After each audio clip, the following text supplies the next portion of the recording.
প্রতিষ্ঠার জন্য 1989 সালের 8 ডিসেম্বর ঐতিহাসিক ইঞ্জিনিয়ার্স ইনস্টিটিউট থেকে যাত্রা শুরু করে খেলাফত মজলিস।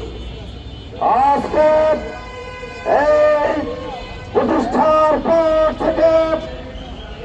বাংলাদেশের দেশ জাতীয়বাদ ইসলামের পক্ষে যত আন্দোলন এবং সংগ্রাম রয়েছে, সেই আন্দোলন এবং সংগ্রামে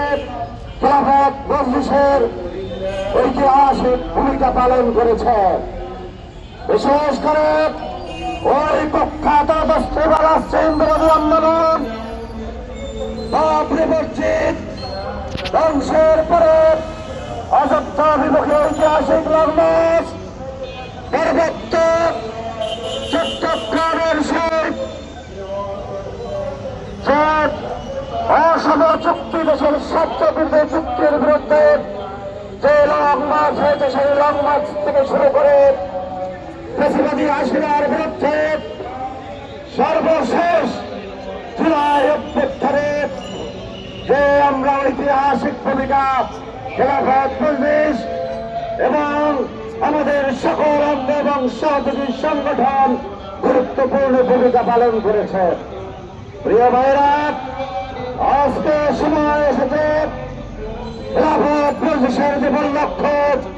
খেলাফত মিনহাজুন নবুয়ার আলোকে বাংলাদেশে খেলাফত ভিত্তিক একটি রাষ্ট্র প্রতিষ্ঠা করা এবং সেই লক্ষ্য নিয়ে খেলাফত মজলিস শুরু থেকেই বাংলাদেশের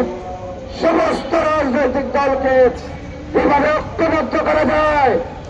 এক প্ল্যাটফর্মে আনা যায়, সে লক্ষ্যেও কাজ করে যাচ্ছে। আলহামদুলিল্লাহ, আমরা বিশ্বাস করি শেখ হাসিনার পতনের পরে আজকে সময় এসেছে সমস্ত ইসলামী এবং দেশপ্রেমিক শক্তিকে ঐক্যবদ্ধ করে আগামী জাতীয় নির্বাচনে খেলাফত মজলিস ইনশাআল্লাহ একটি ইসলামী সমাজ প্রতিষ্ঠার লক্ষ্যে ভোট যুদ্ধে অবতীর্ণ হবে। খেলাফত মজলিসের দেয়াল ভরিবার কাজ পাশাপাশি আমরা মনে করি 8 দলীয় জোট আছে সম্প্রসারিতভাবে, সেই জোটের প্রার্থী যারা হবে তাদেরকে বিনয়ী করার মধ্য দিয়ে আমরা ফ্যাসিবাদ মুক্ত দেশ করতে চাই, আমরা সন্ত্রাস এবং চাঁদাবাজ মুক্ত একটি বাংলাদেশ গড়ে তুলতে চাই, আমরা সামনের দিকে এগিয়ে যেতে চাই। আমরা চাই এই বাংলাদেশ হবে উন্নয়নের একটি রোল মডেল এবং সেজন্য দুর্নীতি এবং বৈষম্যের বিরুদ্ধে খেলাফতের রাশেদার আদর্শের আলোকে সমাজ প্রতিষ্ঠা